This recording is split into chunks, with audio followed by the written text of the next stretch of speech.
피는 정조적으로 순진한 사나이가 아니다. 14살 때 소껍질 같은 장가를 갔고 그 뒤 동경가서 있을 동안에 거기 여자와 살림도 하였다. 조선에 돌아와 직업을 가지고 있는 사이에 기생과 사귀어 한동안 죽을 똥 살 똥 모르게 지내기도 하였다. 그 밖에도 정도 지낸 여자가 두어 또 있다. 그러나 30이 되도록 지금까지 유곽을 가거나 은근 짜집을 가거나 동간의 색주가 집에 가서 잠자리를 한 일은 없다. 그것은 피의 괴벽이다. 어떠한 여자를 물러나고 그가 정이 들지 아니한 여자이면 절대로 관계를 아니한다는 것이다. 그 대신 한번 피의 눈에 들고 따라서 정이 들면 아무것도 돌아보지 아니하고 심각한 열정에 맡기어 완전히 그 여자를 움켜쥐어 버리며 또한 그 여자에게 전부를 내어주어 버린다. 그리하여 그는 늘 all or nothing을 말한다. 이것이 처세상 퍽 이롭지 못한 것을 피도 잘 안다. 또 공연한 성벽이요 고집인 줄 알건만 그는 그것을 고치지 못한다. 그날 밤에도 그는 그 계집을 조금도 어떻게 하겠다는 생각은 나지 아니하였다. 술 취한 끝에 속이 괴로우니까 진정을 하자는 판인데 50전 아니 20전도 좋아하는 소리에 버쩍 흥분이 된 것이다. 너무도 인간이 단작스럽고 악착스러운 것 같았다.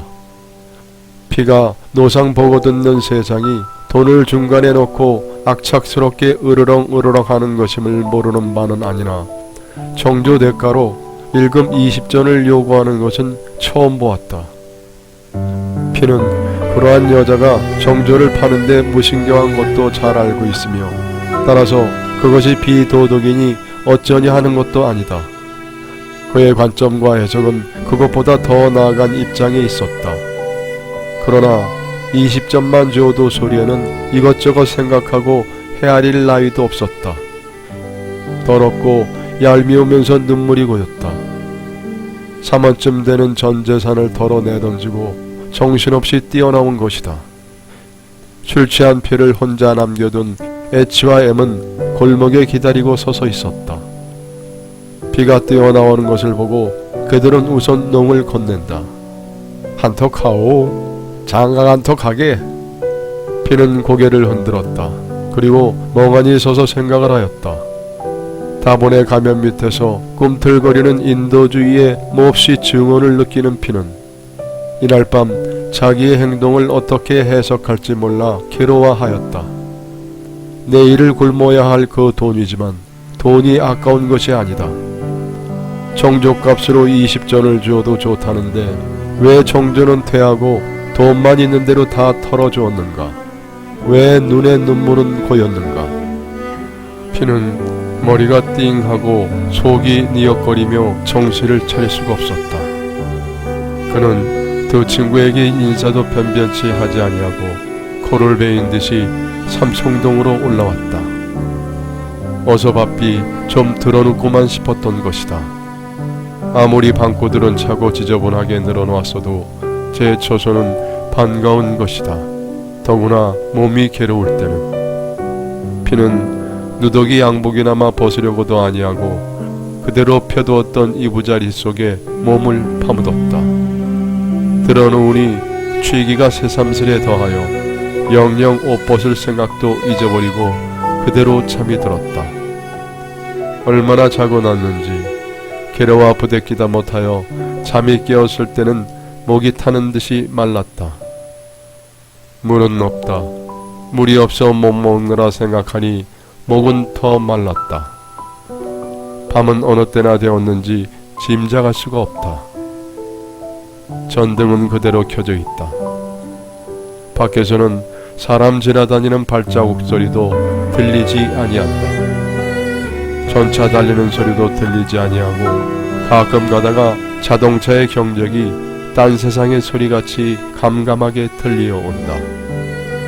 밤이 깊지 아니했으면 잠긴 안대문을 두드려 주인 노인에게 물을 청하겠지만 이 깊은 밤에 그리하기도 미안하다. 그것도 방새나 여일하게 내었을째 말이지 얼굴 대하기를 이 편에서 피하는 판에 차마 못할 일이다. 울지개 장수의 삐그덕거리는 소리가 들리나 하고 귀를 기울였으나 감감이 소리가 없다. 목은 더욱더욱 말라 들어온다. 입술이 바짝 마르고 입안에 침기가 없고 목구멍이 바싹바싹 소리가 날 듯이 마르고 그리고는 장차 속까지 말라 내려가는 듯하다. 방금 미칠 듯하다. 눈앞에 용용하게 흘러가는 푸른 한강이 어릿어릿하고 쏴 쏟아지는 수통꼭지가 보이는 듯하다. 피는 배고픈 고비를 많이 겪어보았으나 이대도록 목마른 참은 당하기 처음이다. 배는 고프면 기운이 없이 착 가라앉을 뿐이었지만 목이 극도록 마르면은 금시 미치고 후덕후덕 날뛸 것 같다. 일어나서 삼청동 꼭대기에 올라가면 산골짜기에 물도 있고 또 우물도 있기는 하다.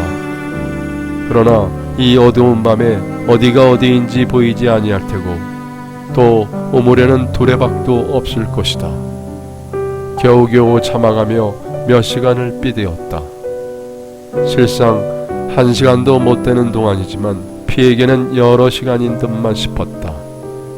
그런 뒤에 겨우 물지개 소리를 듣고 그는 수통 있는 곳을 찾아 뛰어나갔다. 사정 이야기도 변변치 하지 아니하고 쏟아지는 수통 꼭지에 메어 달리어 한동이는 대리만치 냉수를 들이켰다. 물장수가 어이가 없어 물구름이 쳐다만 보고 있다가 피에 끔뻑하고 돌아서는 등 뒤에다 혀를 끌끌 찬다.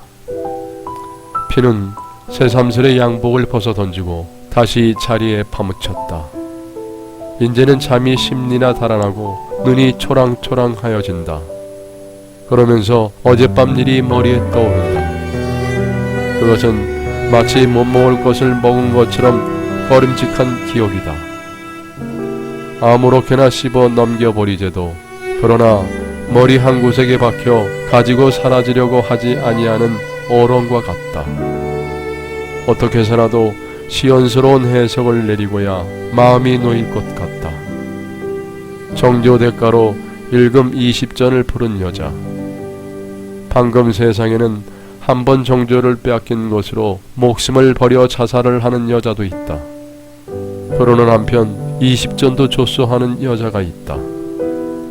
여자의 정조가 그것을 잃었다고 자살을 하도록 그다지도 고귀한 것이라면 20전에라도 팔겠소 하는 여자가 눈을 멀끔멀끔 뜨고 살아있는 사실은 무엇으로 설명할 것인가? 또 정조를 20전에 팔겠소 하는 여자가 이토록 그것이 아무렇지도 아니한 것이라면 그것을 한번 빼앗긴 때문에 생명을 내어버리는 여자가 있는 것은 무엇으로 설명할 것인가?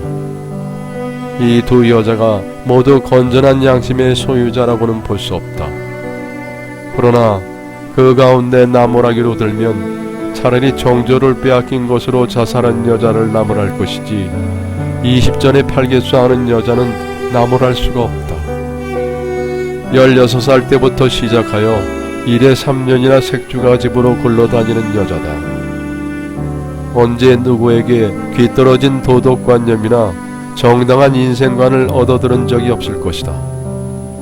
술잔을 들고 앉아 한 잔이라도 오는 손님에게 더 먹이어 한 포러치라도 주인의 수입을 도와주면 칭찬이 오니 그만이다. 고년 어여쁘다. 나하고 XX 하고 손님이 말하면 그에조차 비록 조발일지언정 생리적 만족을 얻는 한편 그야말로 단돈 20전이라도 벌면 그만이다. 옆에서 그것을 지키지는 못할지언정 그것이 나쁘다고 가르쳐주는 사람이 있을 턱이 없는 것이다. 사실 일반 매춘부가 정조적으로 양심을 가진 듯이 보인다는 것은 그 대부분이 대려 한 가식에 지나지 못하는 것이다. 그것은 그들에게 있어서 일종의 정당성을 가진 노동인 것이다. 그러니까 그것을 보고 불쌍하다고 여기고 동정을 하는 것은 의문의 패언이다. 지금 세상은 정당한 성도덕이 서 있는 때도 아니다. 그것은 한 세대의 여러 가지의 시대 사조가 얼그러져 있는 때문이다. 그러니까 여자의 정조에 대하여도 일률적으로 선악과 시비를 가릴 수는 없는 것이다. 하룻밤 몸값으로 20전도 조수하는 여자. 그에게는 다른 사람이 가진 성도덕도 없고 따라서 자신을 타락일에서 슬퍼하지도 아니한다. 그 여자는 자신을 나무랄 필요도 없는 것이요 동정할 여지도 없는 것이다. 그 여자 자신은 결코 불쌍한 사람이 아니다. 예수의 사랑도 아무리 그 사랑이 크고 넓다 했을지언정 그것은 불쌍한 사람, 죄 지은 사람에게 미칠 수 있는 것이다. 불쌍하지 아니한, 죄 짓지 아니한 동관의 색주가 계집에게는 누구의 동정이나 사랑도 일 없는 것이다. 뭐? 관념적이라고? 그렇다. 관념적이라도 할 수 없다. 그러나 그것은 그 여자의 주관을 객관화한 것이다.